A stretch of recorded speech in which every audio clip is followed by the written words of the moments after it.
Ju njohim me edicionin informativ të lajmeve. Kjo është Radio 7. Mos ma prek familjen është thirrja e koalicionit shqiptar pro familjes dhe jetës në tubimin që pritet të mbahet ditën e shtunë. Në orën 10:30 në sheshin Skënderbej, koalicioni do të mblidhet për të kërkuar mos dekretimin e ligjit për barazinë gjinore. Thirrja e pastor Akil Pano, një prej drejtuesve të koalicionit, është që të gjithë të bashkohen kundër ligjit që prek kushtetutën dhe familjen si bazën e shoqërisë.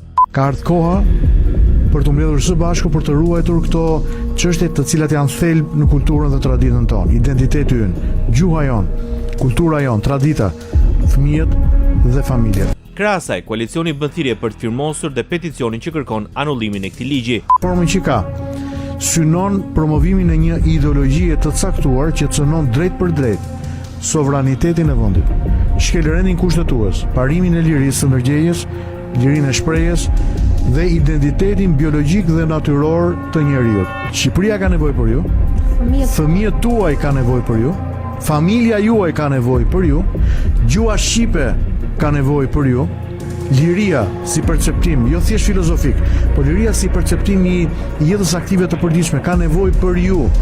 Kemi nevojë të mblidhemi të gjithë bashkë. Presidentja e Kosovës Vjosa Osmani është kritik me zyrtarët në Bruksel se nuk po e shohin progresin e arritur në rrugën e saj drejt integrimit në Bashkimin Evropian. Në intervistë për Politikë, Osmani kujtoi se rruga integruese e Kosovës mbetet e bllokuar dhe sipas saj, procesi bazuar në merita, për të cilin Bashkimi Evropian flet aq shumë, ende nuk po shihet në praktik. Sa i përket mundësisë që Gjermania të shtyjë përpara procesin integrues Kosovës, Osmani tha se shpreson që të ndodhë një gjë e tillë me që Kosova nuk po kërkon bamirësi, por shtyrje përpara bazuar në merita. Osmani ka përmendur dhe faktin që Bashkimi Evropian ende nuk ka shqyrtuar aplikacionin e Kosovës për të marrë statusin e vendit kandidat, duke thënë se ai ndodhet diku në sirtarët e Bashkimit Evropian.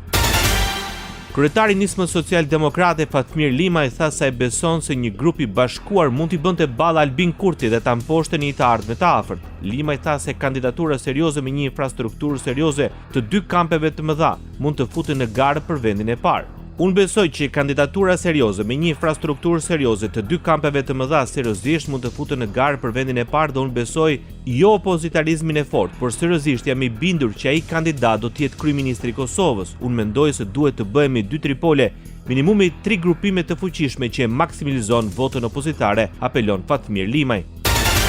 Koalicioni Vlen në Republikën e Maqedonisë së Veriut pretendon se rritja e pagës minimale në mars të vitit të ardhshëm me 2.000 denar duke çuar në 26.400 denar është vetëm fillimi i reformave që po sjellin ekonominë e vendit. Për koalicionin në pushtet Vlen, kjo rritje është dëshmia më e fortë se si qeverisja nuk njeh pritje, nuk njeh vonesa dhe nuk njeh justifikime. Vlen do të vazhdojë me vendime të guximshme dhe politika të qarta në shërbim të qytetarëve, sepse besimi që na dhat më 19 tetor po e kthejmë në punë, zhvillim dhe dinjitet. Kjo është qeverisja që ndihet në jetën e qytetarëve, apelojnë nga Vlen. Opozita shqiptare në Republikën e Maqedonisë së Veriut merr drejtimin e Këshillit Komunal të Gostivarit. Në seancën konstituive, Valdet Xhaferi u zgjodh kryetar me 13 vota nga 23 që janë gjithsej, të cilat 12 ishin nga Koalicioni Kombëtar për Integrim dhe një nga LSDM-ja. Alianca Kombëtare për Integrim vlerësoi qytetarët për zgjedhjen e Valdet Xhaferit duke shënuar fillimin e një kapitulli të ri për Gostivarin. Ndonse në zgjedhjet e 19 tetorit nuk u arrit censusi për komunën e Gostivarit, ky rregull vlen vetëm për kryetarin dhe jo për Këshillin Komunal. Ndoqët lajmet shkurt në Radio 7, zëri pozitiv i qytetit.